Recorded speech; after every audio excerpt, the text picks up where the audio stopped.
Hello guys, welcome back. और आज कुछ भी स्टार्ट करने से पहले सबसे पहले कल की एक गलती के बारे में बात कर लेते हैं।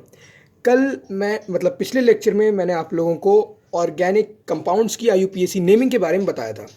उसमें एक गलती मैंने कर दी थी, और वो ये कि जब मैं आप लोगों को ये सब्स्टिट्यूएंट वाली नेमिंग बता रहा था तो मैं सब्स्टिट्यूएंट देखते देखते longest carbon carbon chain count करना ही भूल गया।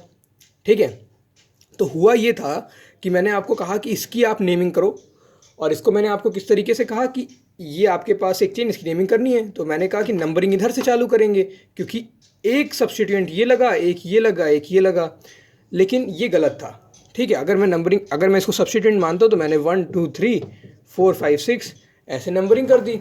ठीक है, और ऐसे नंबरिंग करने के बाद फिर मैंने 1 नंबर पे इथाइल था, ये हम लोग जैसा बात कर चुके थे, ये इथाइल है, ये मिथाइल है, मिथाइल है, तो 1 इथाइल।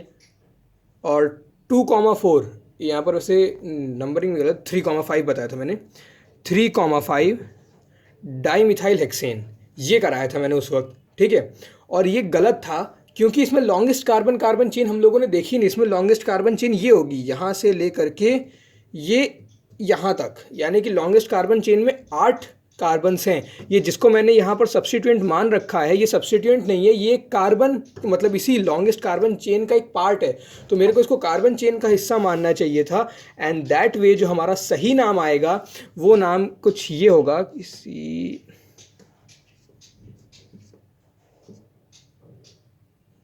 ये।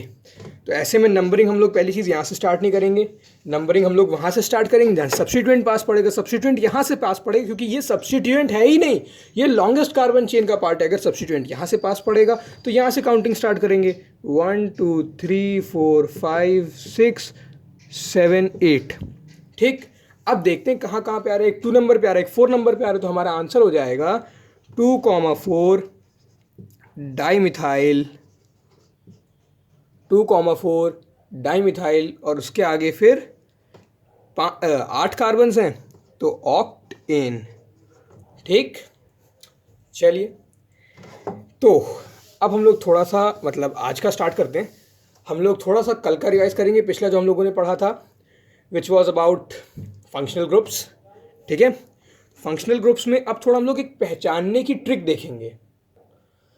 तो अभी जैसा कि हम लोग 10th में हैं, हमारे सामने जिस टाइप के कंपाउंड्स आ सकते हैं वो कुछ ऐसे हैं, alcohol, aldehyde, ketone, carboxylic acid, जिनके बारे में बात कर चुके हैं। एक ईथर है, वो भी एक फंक्शनल ग्रुप है, उसके बारे में हमें बात करनी है। ठीक है, तो अल्कोहल का मैंने बताया था कि अगर कोई लंबी सी कार्बन चेन के साथ, ये कार्बन चेन रिप्रेजेंट कर रहा है, आर फॉर कार्बन चेन। ठीक है, कार्बन चेन के साथ अगर कोई OH जुड़ा हुआ है तो उसे हम लोग कहेंगे अल्कोहल। ठीक है, इसको हम लोग कहेंगे अल्कोहल, और इसकी आईयूपीएसी नेमिंग में हम लोग यूज़ करते हैं OL। अल्कोहल में हम लोग यूज़ करते हैं OL कंपाउंड के लास्ट में। ठीक, तो इसको हम लोग अब ऐसे देख सकते हैं कि भैया अगर कोई भी कंपाउंड आपको दिखे जिसके लास्ट में सिर्फ OH लिखा हुआ है तो इन दैट केस वो अल्कोहल हो जाएगा। ठीक है, कैसे?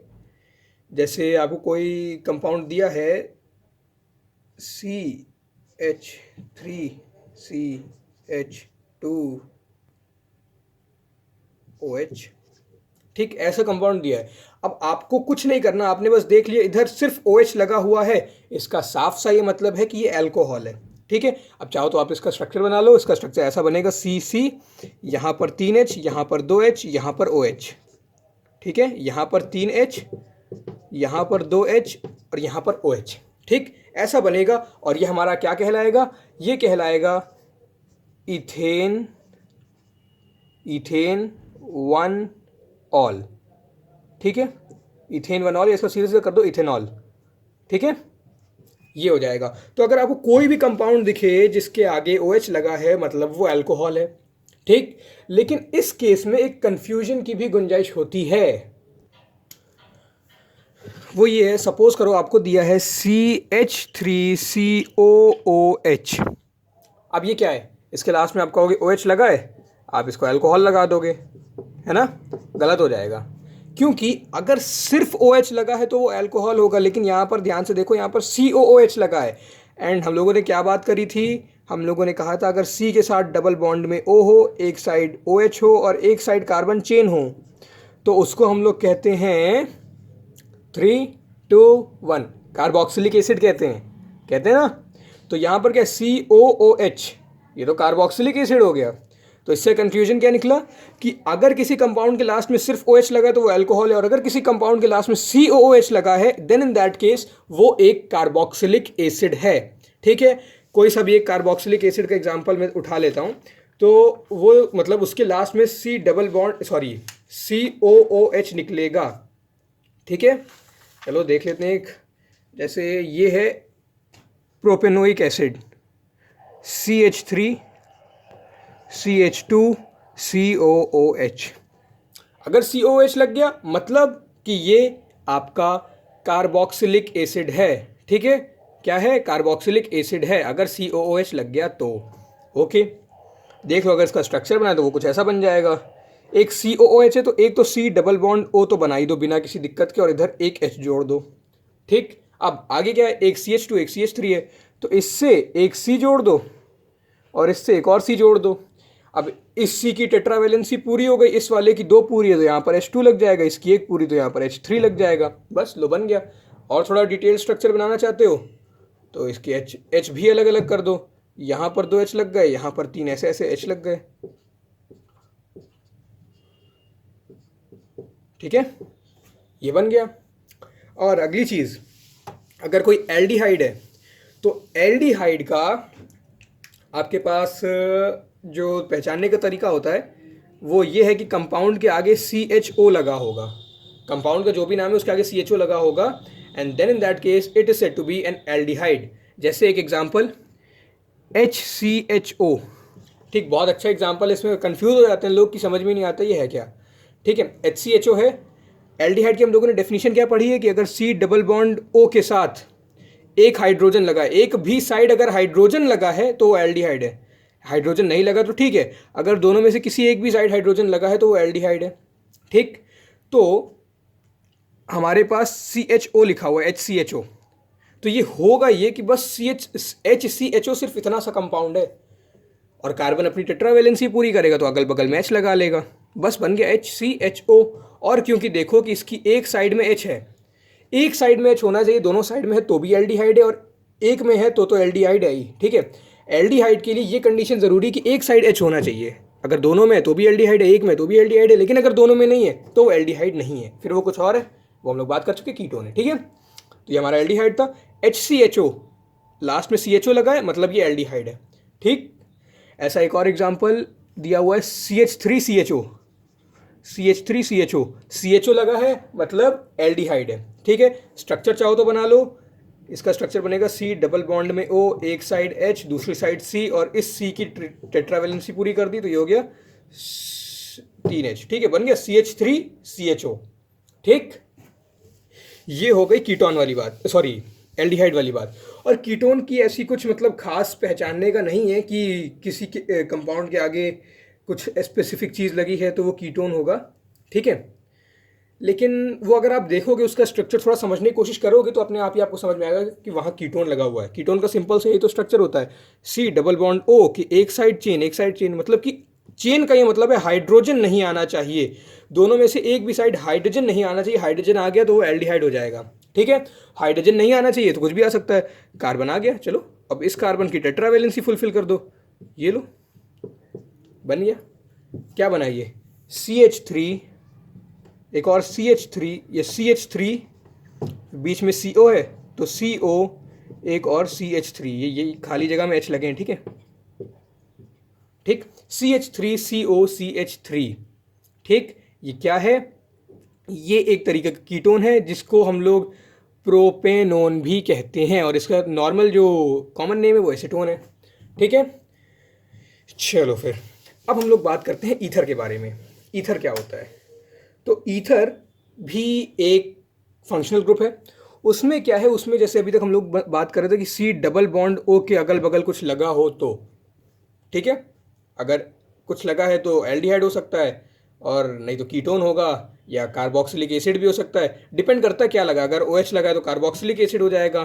ठीक है, और अगर सिर्फ मतलब H लगा है दोनों साइड में, एक साइड में अगर किसी एक भी साइड में H लगा तो एल्डिहाइड हो जाएगा, और दोनों साइड में H नहीं लगा तो कीटोन हो जाएगा। लेकिन ईथर के केस में क्या है, यही काम करता है O। ओ। ठीक, ओ जो है वो जोड़ता है कार्बन की चेन्स को।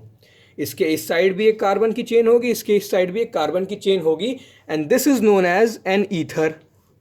ठीक, जैसे अगर कोई एग्जांपल लें तो एक ऑक्सीजन है, इसके बगल में एक सी लगा दिया, इसके बगल में एक सी लगा दिया, तो इस सी की 3 टेट्रा, इसकी टेट्रा, और ऑक्सीजन की 2 मैक्सिमम हो सकती, दोनों लगी हुई हैं। ठीक है, तो ये H H H H H H. ठीक है, ऐसे कंपाउंड्स को हम लोग ईथर कहते हैं जो ओ से जुड़े हों। ठीक, और इनको मतलब लिखने का तरीका होता है एल्कॉक्सी, एल्कॉक्सी एल्केन। सुनने में अभी थोड़ा अजीब सा लग रहा है, एल्कॉक्सी एल्केन मतलब सुनने में बड़ा तगड़ा सा लग रहा है, लेकिन थोड़ा डरावना लग रहा है। ठीक है, कुछ नहीं है, एल्कॉक्सी एल्केन मतलब एक साइड में जो भी एल्काइल ग्रुप है और दूसरे साइड में जो भी एल्काइल ग्रुप है, इधर कौन सा है, इधर मिथाइल है, इधर कौन सा है, इधर भी मिथाइल है, तो कोई दिक्कत ही नहीं है। पहले वाले में हम लोग लगा देंगे ऑक्सी, तो ये हो जाएगा मेथॉक्सी। ठीक है, दूसरे वाले में हम लोग लगा देंगे आइल, सॉरी एन, दूसरे वाले में हम लोग लगा देंगे एन, तो ये हो जाएगा मीथेन। बस बन गया इसका नाम मेथॉक्सी मीथेन। ठीक है, क्या बन गया, मेथॉक्सी मीथेन। ठीक, इसको हम लोग डाइमिथाइल ईथर भी बोल सकते हैं, डाइमिथाइल ईथर। क्यों डाइमिथाइल ईथर बोल सकते हैं, क्योंकि ये O है।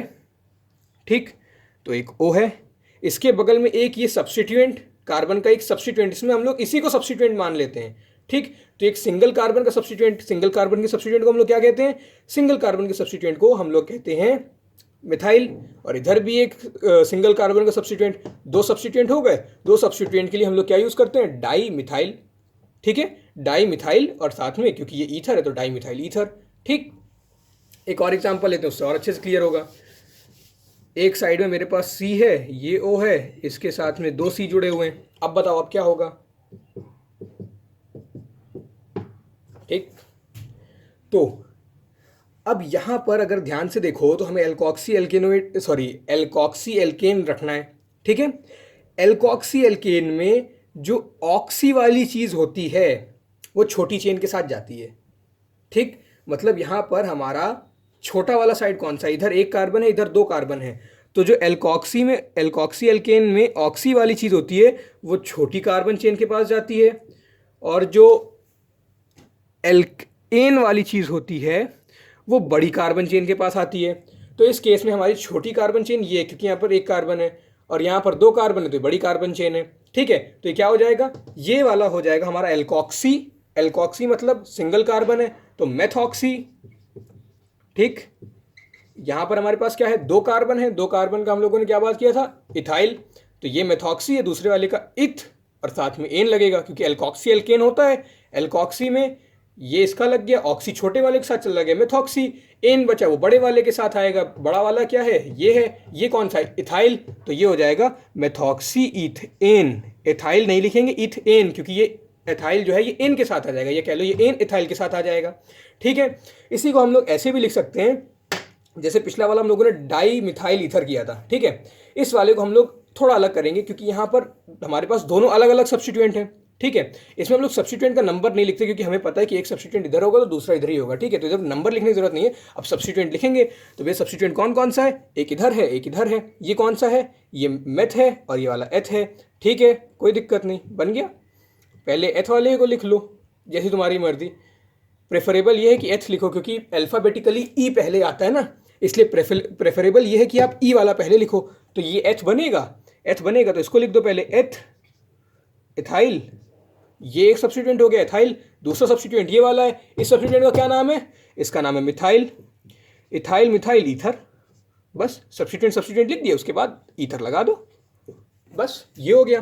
ठीक है, आ गई ये बात समझ में। बस इतना सा था आपका ईथर। ईथर में इससे ज़्यादा टिपिकल कुछ नहीं है। बस एक चीज़ याद रखना, एल्कॉक्सी एल्केन, क्या याद रखना, एल्कॉक्सी एल्केन। और ईथर कहाँ लगता है, जब ऑक्सीजन के इधर एक चेन हो, इधर एक चेन हो। ठीक, बस ये था हमारा इथेन। चलिए, अब ये भी कंप्लीट हो गया। अब यहाँ से हम लोग अपना एक और दूसरा टॉपिक स्टार्ट करते हैं जो कि है आइसोमेरिज्म। बहुत इंपॉर्टेंट चीज़ है आइसोमेरिज्म, ठीक है। वैसे तो मतलब किसी की मतलब अपने बुक में ही बहुत सारी बुकों में भी चार चार टाइप के दिए रहते हैं। कौन कौन से?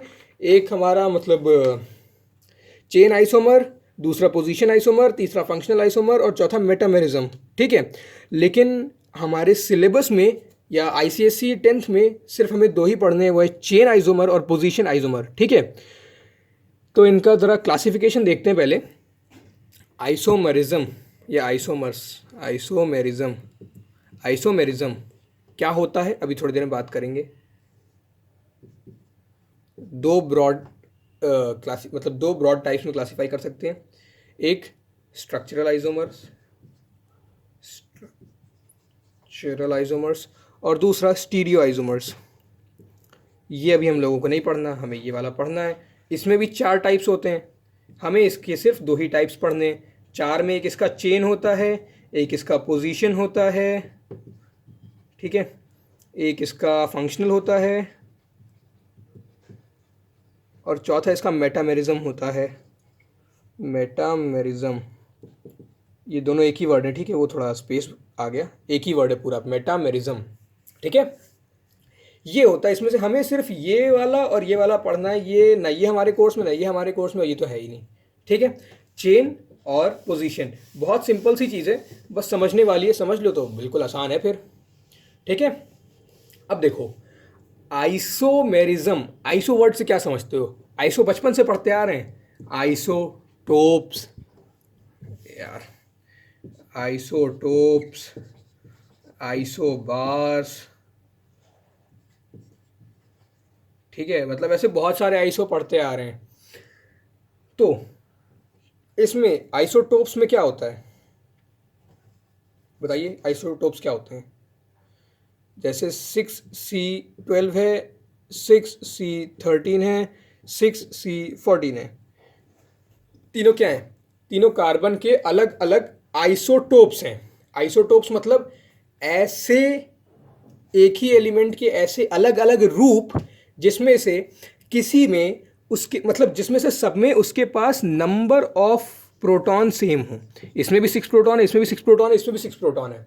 डिफर क्या कर रहा है? इसमें न्यूट्रॉन 6 है, इसमें 7 है, इसमें 8 है। We do not care about that, हमें इससे मतलब है कि इसमें ये चीज़ सेम है, हमें इससे भी मतलब नहीं है, प्रोटॉन से मतलब नहीं, हमें इस वर्ड से मतलब है सेम, ठीक। आइसो का मतलब ही होता है सेम, ठीक है। यही चीज आइसोमेरिज्म में भी होगी। आइसोमेरिज्म में क्या होगा? सेम। आइसोमेरिज्म का मतलब ही होता है सेम। अब क्या सेम है क्या सेम नहीं है वो हमें पढ़ना पड़ेगा। तो भैया ऐसे कंपाउंड्स जिनका मॉलिक्यूलर फॉर्मूला सेम हो, मैं बता चुका हूँ मॉलिक्यूलर फार्मूला क्या होता है, कंडेंस्ड फार्मूला क्या होता है और स्ट्रक्चरल फार्मूला क्या होता है, ठीक है। तो ऐसे कंपाउंड जिनका मॉलिक्यूलर फार्मूला सेम हो लेकिन स्ट्रक्चरल फार्मूला या कह लो उनका स्ट्रक्चर अलग अलग हो, स्ट्रक्चर उनका अलग अलग हो, ऐसे कंपाउंड्स को हम लोग, स्ट्रक्चर डिफरेंट होना चाहिए, ठीक है, स्ट्रक्चर अलग अलग हो, ऐसे हम लोग पेयर्स को आइसोमर्स कहते हैं। जैसे जिनका प्रोटॉन नंबर सेम है, जैसे 6C12, 6C13, जिनका प्रोटॉन नंबर सेम है लेकिन उनका मास नंबर अलग अलग है, ठीक है, उनको आइसोटोप्स कहते हैं। उसी तरीके से जिनका मॉलिक्यूलर फॉर्मूला सेम है लेकिन स्ट्रक्चर अलग है उन्हें हम लोग आइसोमर्स कहते हैं, ठीक है। इनको आइसोटोप्स, उसी तरीके से इनको आइसोमर्स, ओके। अब आइसोमर्स में जो हमारी पहली कैटेगरी है वो है चेन आइसोमर्स, ठीक है। आइसोमर समझ में आ गया ना?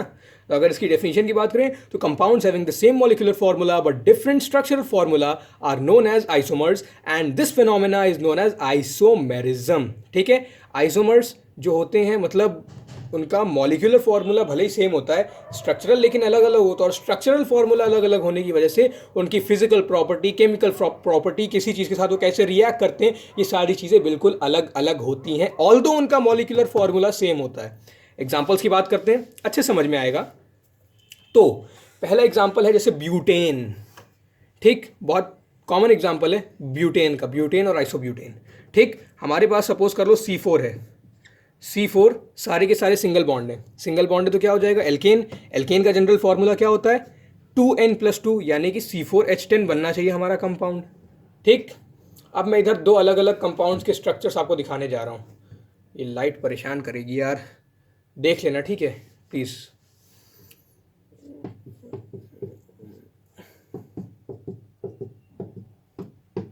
एक तो ये हो गया C4H10, ठीक। एक C4H10 और बनाते हैं, चलो से बनाते हैं।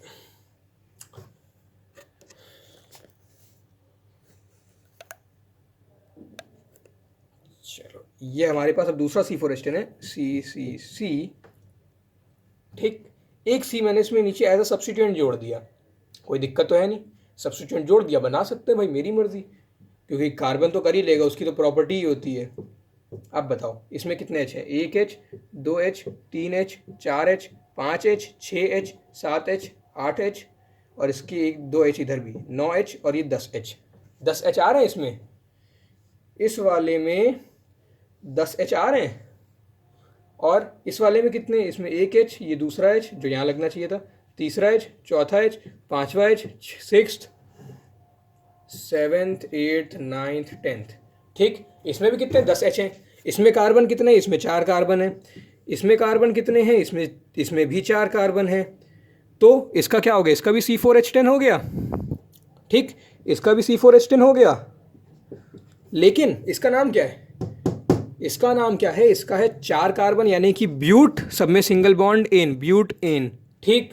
इसका नाम क्या है, इसका नाम है भैया, इसमें सब्स्टिट्यूएंट लगा है किस नंबर पे, दूसरे नंबर पे, इसका नाम है 2 मिथाइल 3 कार्बन, यानी कि प्रोपेन। इसका नाम है 2 मिथाइल प्रोपेन, समझ रहे हो। इसका ये सेम, इसका भी ये सेम, C4H10 ये भी, C4H10 ये भी, स्ट्रक्चर इसका कुछ और है, इसका कुछ और है। इसका नाम ब्यूटेन है, इसका नाम 2 मेथिल प्रोपेन है, ठीक है। और इनके रिएक्ट करने का ढंग तो बिल्कुल ही अलग है। जैसे ये वाला C4H10 जो है ब्यूटेन वाला, इसकी मतलब ये जो इसका लिक्विफिकेशन वाला पॉइंट होता है, लिक्विफिकेशन पॉइंट वो 0 डिग्री सेल्सियस है, और इसका लिक्विफिकेशन पॉइंट -12 डिग्री सेल्सियस है। इसका लिक्विफिकेशन पॉइंट -12 डिग्री सेल्सियस है, मतलब -12 पे लिक्विड बन जाता है, ठीक है। और ये 0 पे ही लिक्विड बन जाता है। दोनों की इस चीज़ में, दोनों की अलग अलग चीज़ों से अलग अलग तरीके से रिएक्ट करते हैं दोनों। तो ये चीज़ होती है आइसोमेरिज्म। अपने बोर्ड में मतलब 2 ही टाइप के आने, एक ये और एक ये, ठीक। ये ब्यूटेन, ये 2 मिथाइल प्रोपेन। इसका कॉमन नेम होता है इस वाले का प्रोपेन, और इस वाले को हम लोग आइसोब्यूटेन कहते हैं। क्या कहते हैं, आइसोब्यूटेन, या फिर इसको एन ब्यूटेन भी कहते हैं, normal butane, normal butane, isobutane, ठीक है। क्या कहते हैं, नॉर्मल ब्यूटेन, आइसोब्यूटेन, ठीक।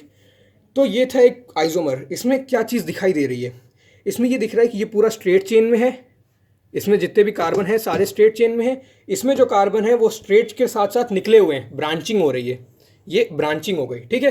तो इसलिए इन वालों को हम लोग क्या कहते हैं, straight chain isomers, straight chain isomers. और इस वाले को हम लोग क्या कहेंगे, ब्रांच्ड आइसोमर। क्या कहेंगे, ब्रांच्ड आइसोमर, ठीक। ये स्ट्रेट और ये ब्रांच्ड। और ये किस आइसोमर की कैटेगरी में आते हैं, ये आते हैं भैया चेन आइसोमर्स की कैटेगरी में, ठीक। यानी कि जो चेन आइसोमर्स होते हैं उनमें से, मतलब चेन आइसोमर ही स्ट्रेट और ब्रांच दोनों होते हैं, ठीक है।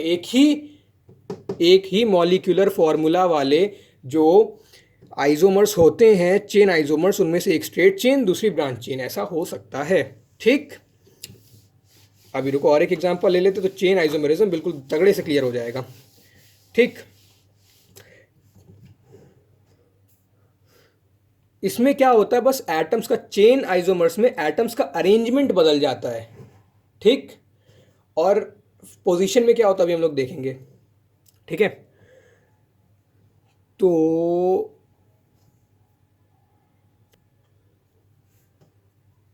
जैसे ये है हमारे पास एक एग्जांपल, पेंटेन, आइसोपेंटेन और नियोपेंटेन, ठीक है। सब में क्या होता है, C5H12, C5H12, तीनों ये होते हैं C5H12। एक देख लो पेंटेन, पेंटेन तो जानती हो कैसा होगा, पेंटेन नाम से लग रहा है, 1 2 3 4 5, नाम से क्या हम लोग अगर स्ट्रक्चर से नाम बना सकते हैं तो नाम से स्ट्रक्चर भी बना सकते हैं। ये बन गया C5H12, नॉर्मल पेंटेन, नॉर्मल वाला पेंटेन, ठीक है, असली पेंटेन, ठीक। एक पेंटेन और बनाते हैं, चलो। ये मतलब पेंटेन नहीं, एक ऐसा मॉलिक्यूल और बनाते हैं जिसका मॉलिक्यूलर फॉर्मूला ऐसा हो लेकिन स्ट्रक्चर ऐसा ना हो। ये लो बन गया, चेक कर लेते हैं, 1 2 3 4 5 6 7 8 9 10 11 12, लो ये भी बन गया C5H10, बन गया ना। आओ एक और बना देते हैं। अरे यार, ये लो एक और बन गया। इसके तो चारों कंप्लीट हैं, इसकी एक कंप्लीट है 3 लग जाएंगे, इसकी भी एक कंप्लीट है 3 लग जाएंगे, इसकी भी एक कंप्लीट है 3 लग जाएंगे, इसकी भी एक कंप्लीट है 3 लग जाएंगे। ठीक, ये कितना हो गया? कार्बन इसमें 5 है, C5, और ये 3 3 6 3 9 3 12 H12, ये भी C5H12, ये भी C5H12, ये भी C5H12, लेकिन इसका नाम क्या है? पेंटेन। इसका नाम क्या है? इसका नाम होना चाहिए 2 मिथाइल ब्यूटेन, है कि नहीं? 2 मिथाइल ब्यूटेन, इसका नाम क्या होना चाहिए? इसका होना चाहिए, ये वाला तो कल मैंने कराया था अपनी कंसाइज की बुक में, सबसे पहला एग्जाम्पल इसी का दिया रहता है। इसका होना चाहिए 2,2 डाई मिथाइल प्रोपेन। आई बात समझ में? यानी कि इसी C5H12 को 3 तरीकों से बना दिया हम लोगों ने। ये स्ट्रेट चेन है, बाकी ब्रांच्ड है। ठीक, ये हो गया। अब ये वाला तो क्लियर हो ही गया होगा कि क्या होता है स्ट्रेट चेन, ब्रांच्ड और ओवरऑल चेन आइसोमर क्या होता है। ठीक है, स्ट्रेट आइसोमर या straight chain isomer, branched isomer या उन्हीं को ब्रांच्ड चेन आइसोमर भी कहते हैं। और ये किसकी कैटेगरी में आते हैं? चेन की। चेन आइसोमर्स कैसे हो सकते हैं? स्ट्रेट चेन हो सकती है, स्ट्रेट चेन लिख दो या स्ट्रेट लिख दो, बोथ आर करेक्ट। या फिर ब्रांच्ड हो सकती है, ब्रांच लिख दो, ब्रांच्ड लिख दो, या ब्रांच्ड चेन लिख दो, कुछ भी लिख दो, ऑल आर करेक्ट। ठीक है, एक स्ट्रेट हो सकती है, ब्रांच्ड हो सकती है। ठीक है, अब बात करते हैं पोजीशन आइसोमर की। पोजीशन में क्या होता है? अभी हम लोगों ने क्या किया? अभी हम लोगों ने यहाँ पर हमारे पास कार्बन थे, हमने कार्बन की पोजीशन बदल दी, तो वो क्या हो गया? Chain isomer. अब हम लोग क्या करेंगे? अब हमारे पास सपोज करो ये कोई है, इसमें हम लोगों ने डबल बॉन्ड की पोजीशन बदल दी। डबल बॉन्ड हो, ट्रिपल बॉन्ड हो, डबल बॉन्ड ट्रिपल बॉन्ड की पोजीशन बदल दी, तो वो क्या हो जाएगा? वो पोजीशन आइसोमर हो जाएगा। या फिर सपोज करो मेरे पास यहाँ पर OH लगा हुआ था, ठीक है, अल्कोहल है, यहाँ पे OH लगा हुआ था, मैंने OH को यहाँ से हटा के यहाँ लगा दिया, ये क्या हो गया? ये भी एक पोजीशन आइसोमर है। या फिर मेरे पास इतने C तो थे ही, साथ में एक C यहाँ पे लगा हुआ था सब्स्टिट्यूएंट, ये थोड़ा गौर करना। ठीक है, यहाँ पर सब्स्टिट्यूएंट लगा हुआ था, मैंने सब्स्टिट्यूएंट को उठा के यहाँ पर कर दिया, अब क्या हुआ? ये भी हो गया पोजीशन आइसोमर। ठीक है, इसमें थोड़ी कंफ्यूजन होती है कि पोजीशन का जो मतलब, अच्छा पोजीशन की पहले डेफिनेशन डिस्कस कर लेते हैं कि भाई पोजीशन आइसोमर वो होता है जिसमें हम लोग double bond, triple bond, functional group या फिर सब्स्टिट्यूएंट की पोजीशन चेंज कर दें बस। ठीक, मतलब कि number of carbons straight chain में, या सॉरी लॉन्गेस्ट कार्बन चेन में नंबर ऑफ कार्बन्स उतने ही रहने चाहिए। जैसे लॉन्गेस्ट कार्बन चेन में पहले भी 4 थे, अभी भी 4 हैं। ठीक, लॉन्गेस्ट कार्बन चेन में नंबर ऑफ कार्बन्स उतने ही रहने चाहिए, और हम लोग double bond, triple bond, FG या सब्स्टिट्यूएंट की पोजीशन चेंज कर दें। ठीक, अब कंफ्यूजन ये होता है स्ट्रेट वाले में, वो भी सिर्फ सब्स्टिट्यूएंट वाले केस में ही होता है कि भैया चेन में और पोजीशन में डिफरेंस, सॉरी पोजीशन में कंफ्यूजन कहाँ होता है? वो यहाँ होता है कि सपोज C ऐसे C है मेरे पास, ठीक है, ये चलो ऐसे C है, एक और C यहीं पे लगा दो, ठीक है। और दूसरे केस में क्या है? दूसरे में C और एक C है। ठीक, इसका आइसोमर मैं कैसे बनाऊंगा? मैंने कहा चलो इस C को उठा के नीचे लगा दो। इस केस में ये क्या है? ये एक चेन आइसोमर है। क्यों? क्योंकि मैंने लॉन्गेस्ट कार्बन चेन के कार्बन से निकाल दिया। ठीक, लेकिन अगर मेरे पास ये C है और ये पहले मेरा ये क्या कहते हैं सब्स्टिट्यूएंट यहाँ लगा था, अब यहाँ लगा दिया, इस केस में ये पोजीशन आइसोमर है क्योंकि मैंने सब्स्टिट्यूएंट की पोजीशन चेंज की। यहाँ पर मैंने कार्बन को हटा के सब्स्टिट्यूएंट बना दिया था, ठीक है, तो ये चेन हो गया। यहाँ पर मैंने सिर्फ सब्स्टिट्यूएंट की पोजीशन चेंज कर दी, या फिर कह लो कि मेरे लॉन्गेस्ट कार्बन चेन में कार्बन उतने ही हैं, लॉन्गेस्ट कार्बन चेन से कार्बन में डिफरेंस नहीं आया। इसमें क्या था? इसमें 5 से लॉन्गेस्ट में, दूसरी वाली में 4 हो गए। इसमें लॉन्गेस्ट में भी 4 थे, दूसरी वाली में भी 4 थे। ठीक है, this is the dam difference जिसमें जो लोग कंफ्यूज हो जाते हैं between the chain and the position isomerism. ठीक, अब पोजीशन आइसोमेरिज्म का देख लेते हैं थोड़ा, एक एग्जांपल देख लेते हैं। ये लो पहला एग्जांपल तो यही दिया हुआ बुक में, ये कि एक में डबल बॉन्ड यहाँ लगा दिया और दूसरे में डबल बॉन्ड यहाँ लगा दिया बीच में, दोनों में डिफरेंस क्या आया? और ये इंपॉर्टेंट एग्जांपल भी है। ठीक है, दोनों चीज़ों में डिफरेंस क्या है? ये हो जाएगा हमारा ब्यूट 1 इन, देखो यहाँ से डबल बॉन्ड पास पड़ रहा है, काउंटिंग इधर स्टार्ट करेंगे 1 2 3 4, 1 नंबर पे डबल बॉन्ड, हेंस ब्यूट 1 इन। ठीक, और इस वाले का क्या आ रहा है, इस वाले में डबल बॉन्ड बीच में आ रहा है, तो यहाँ से चालू करें चाहे यहाँ से चालू करें, इन बोथ द केसेस मेरा डबल बॉन्ड 2 पे ही पड़ेगा। ठीक है, तो कर देते हैं भाई, तो यहाँ पर हो जाएगा ब्यूट डबल बॉन्ड दूसरे नंबर पे इन, देख लो दोनों के नाम में डिफरेंस आ गया, ब्यूट 1 इन, ये ब्यूट 2 इन हो गया। और इनके नंबर ऑफ कार्बन्स तो कंपेयर कर लें पहले, सॉरी हाइड्रोजन्स, 1 2 1 2 1 2 1 1 2 1 1 1 2 3, काउंट कर लो, 1 2 3 4 5 6 7 8, क्या बना ये C4H8, ये क्या बना 1 1 2 3 4 5 6 7 8, ये भी बन गया C4H8 बन गया। क्या हो गया ये आइसोमर्स, कौन से वाले, पोजीशन आइसोमर, क्योंकि इसमें हम लोगों ने डबल बॉन्ड की पोजीशन उठा के चेंज कर दी। ठीक, और एक ले लेते हैं, चलो अब की बार मेरे पास ये था,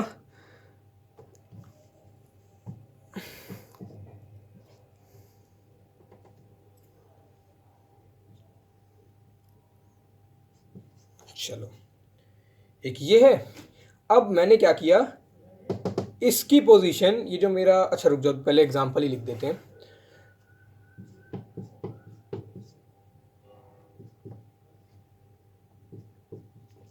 चलो यहाँ पर कितने कार्बन हैं, 4 हैं, यहाँ पर कार्बन कितने हैं, 4 हैं, C4। ओके, हाइड्रोजन कितने, 1 2 3 4 5 6 7 8, हाइड्रोजन है 8, इसमें कितने हैं, 1 2 3 4 5 6 7 8, ये नहीं लगेगा, टेट्रावैलेंसी तो इतने में ही फिल हो जाएगी, 1 2 3 4, इसकी टेट्रावैलेंसी फुल है, इसमें हाइड्रोजन नहीं लगेगा।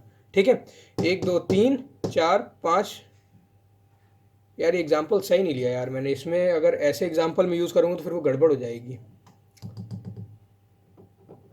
हाँ गड़बड़ हो जाएगी। यहाँ पर ये जो था, यहाँ पर हमारे पास जो कंपाउंड था वो एक एल्डिहाइड था, अगर मैं इसको यहाँ पे रख दूंगा उतने ही कार्बन्स के साथ, सपोज करो, चलो गड़बड़ नहीं हो, गड़बड़ नहीं, ऑर्गेनिक में सब सही होता है, चलो छोड़ो।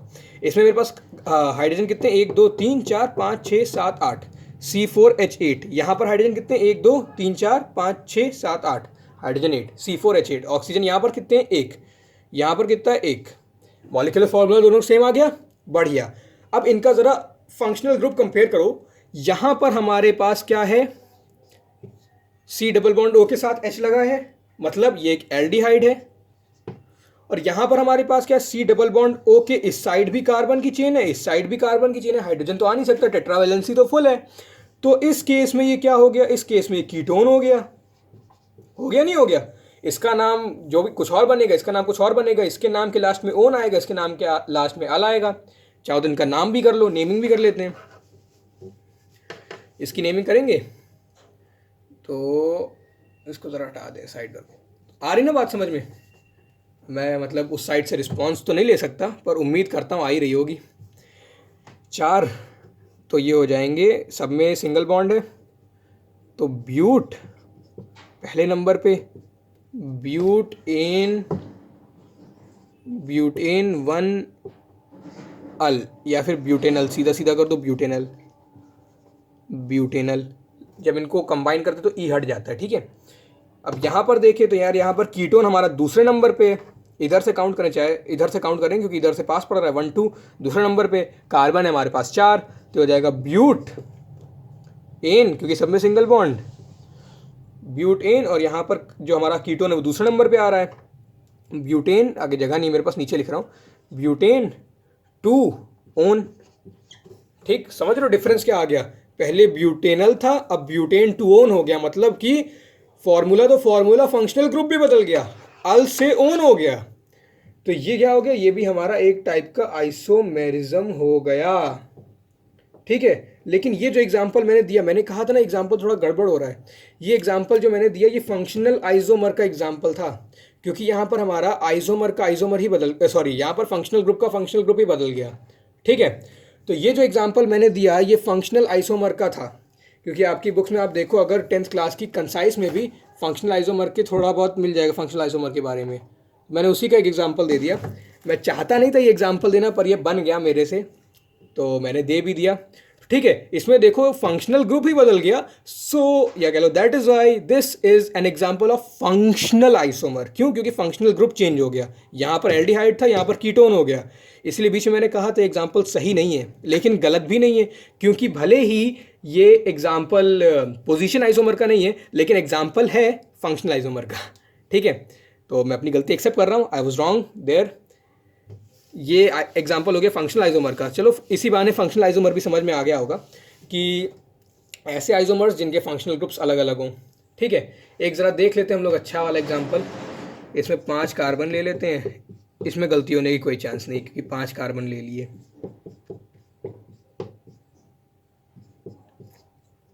इसमें देखो वो कितने होंगे हाइड्रोजन, 1 2 3 4 5 6 7 8 9 10। इसमें 10 होंगे, 2 3 4 5 6 7 8 9 10। इसमें भी 10 होंगे। C5H10 दोनों में, इसमें भी C5H10। ठीक है ना, चलो चेक कर लो, 1 2 3 4 5 6 7 8 9 10। हाँ ठीक है, ये हो गया C5H10, ये हो गया C5H10।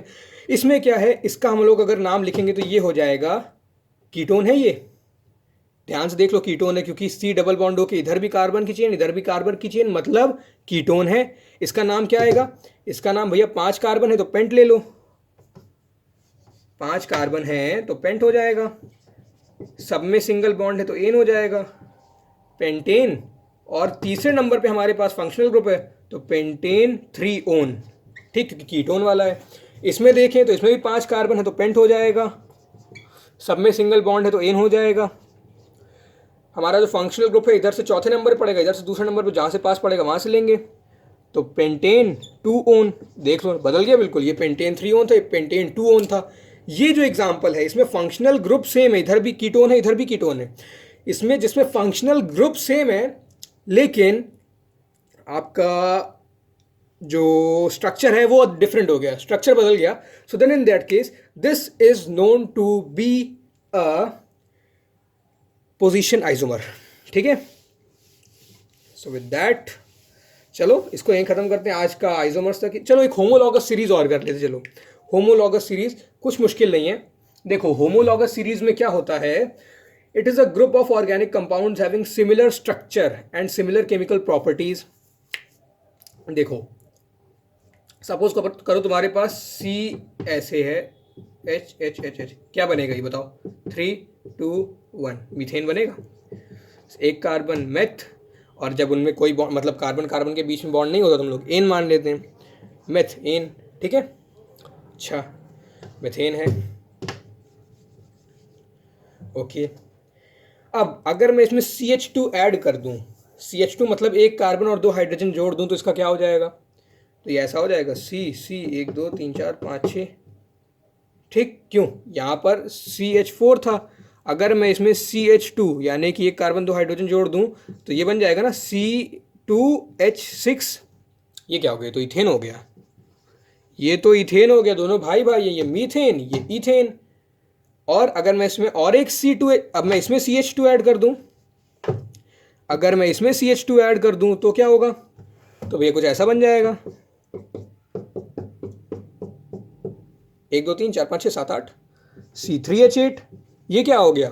अरे भाई ये तो प्रोपेन हो गया। ये सब मतलब एक ही थाली के चट्टे बट्टे सब भाई भाई हैं।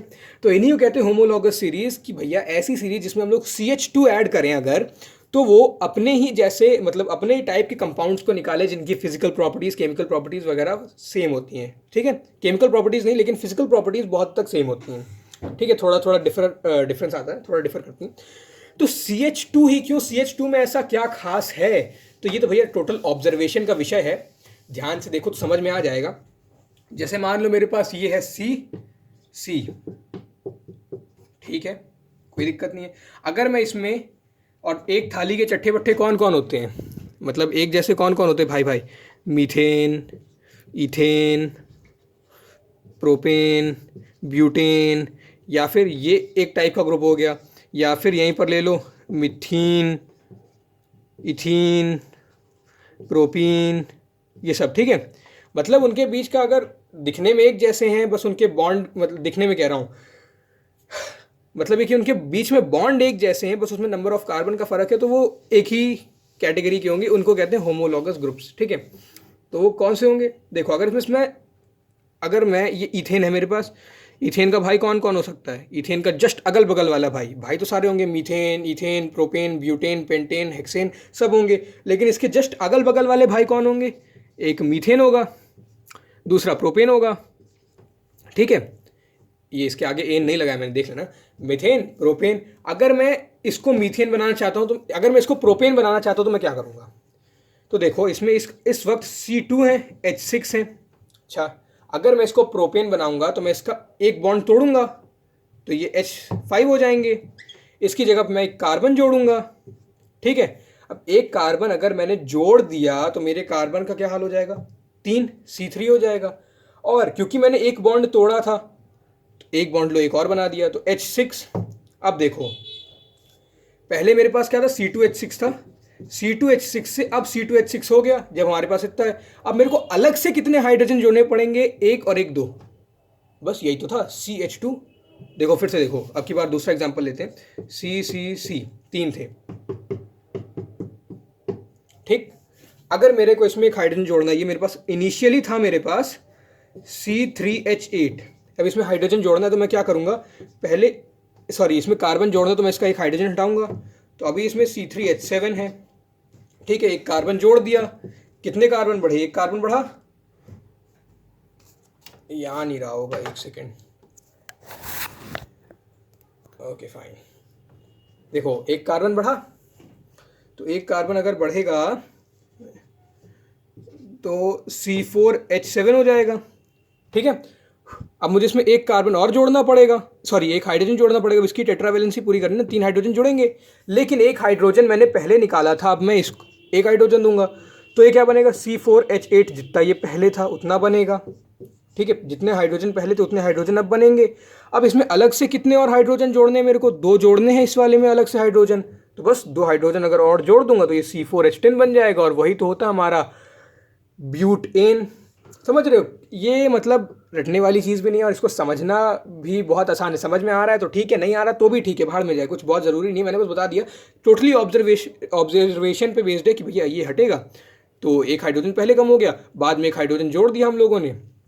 देखो, इस वाले केस को एक और कंसिडर कर लो कि पहले हमारे पास यहाँ पर एक हाइड्रोजन था, एक हाइड्रोजन हम लोगों ने हटा दिया। ठीक है, तो हाइड्रोजन की अभी -1 में चल रही है। ठीक है, और कार्बन अभी 0 पे ही है। ठीक, अब मैंने एक कार्बन जोड़ दिया तो कार्बन में +1 हो गया। अब मैं इसमें 3 हाइड्रोजन जोड़ूंगा तो हाइड्रोजन में +3 आ गया। तो टोटल हाइड्रोजन में नेट इंक्रीज कितना हुआ? +2 का हुआ नहीं हुआ? मान लो इनिशियली तुम्हारे पास C5H10 है, C5H12 है, तुमने इसको 0 मान लिया, इसमें C को भी 0 मान लिया, H को भी 0 मान लिया, या चलो C को क्या, delta C, change in C और चेंज इन H अभी तुम्हारे पास 0 0 है। ठीक है, अब जब तुम उसमें एक कार्बन जोड़ोगे तो इसमें एक हाइड्रोजन हटाओगे तो डेल्टा H -1 हो जाएगा, क्योंकि एक हाइड्रोजन हटा दिया तुमने। ठीक है, इसमें एक कार्बन जोड़ा तो डेल्टा C जो है वो +1 हो जाएगा। अब इसमें तुम 3 हाइड्रोजन जोड़ोगे इसकी टेट्रावैलेंसी फिल करने के लिए, तो -1 पे +3 हो जाएगा, -1 +3, नेट डेल्टा H कितना हो जाएगा? 2 हो जाएगा प्लस का। तो बस यही है C1H2 यानी कि CH2, यहाँ से आया होमोलॉगस का CH2। ठीक है, हर बार यही होगा, फिर चाहे वो इथीन हो या इथाइन हो, इथीन कह रहा हूँ, एल्कीन हो या एल्काइन हो। ठीक है, अब वो आप देखना कैसे। ठीक, अब जल्दी से इसके कुछ एग्जांपल्स देख लेते हैं। एग्जांपल्स तो वैसे देख ही लिए, देखना कि इनकी कुछ प्रॉपर्टीज़ देख लेते हैं कि भैया जो भी अगल बगल के, जैसे मेथ, एथ और प्रॉप, तो जो अगल बगल के होमोलॉगस होते हैं उनका मॉलिक्यूलर मास में डिफरेंस होता है 14 AMU। जैसे मेथ और एथ या मीथेन और इथेन के मॉलिक्यूलर मास में 14 AMU का फ़र्क होगा। इथेन और प्रोपेन के मॉलिक्यूलर मास में भी 14 AMU का फ़र्क होगा। 14 AMU क्यों? क्योंकि भैया CH2 होता है, C मेरा 6 होता है, H2 मेरा इसका मास मेरे पास कितना 12 होता है, H का मास 1 होता है तो 2H का 2 हो जाएगा, तो 12 + 2 14। ठीक है, ये चीज़ हो गई। और बाकी इनकी थोड़ा बॉइलिंग से रिलेटेड चीज़ है कि मीथेन से थोड़ा ज़्यादा मतलब मोलर मास में तो इनका 14 का डिफरेंस आएगा। बॉइलिंग पॉइंट इसका ज़्यादा होता है, इसका और ज़्यादा होता है, इसके बाद वाले का और ज़्यादा होगा, फिर और ज़्यादा होगा, एंड सो ऑन। इनकी कुछ छोटी मोटी प्रॉपर्टीज़ है, वो आप चाहो तो पढ़ लो। ठीक है, कभी कभी आ भी जाती हैं। पढ़ लेना, ठीक है। So now let us wrap it up here, क्योंकि 45 मिनट हो गया है। अगर 1.5 मिनट और ज़्यादा ले लिया मैंने तो फिर मेरे को एडिट कट पेस्ट करने में बहुत टाइम लगेगा, ठीक है। So goodbye, stay tuned, take care, keep learning.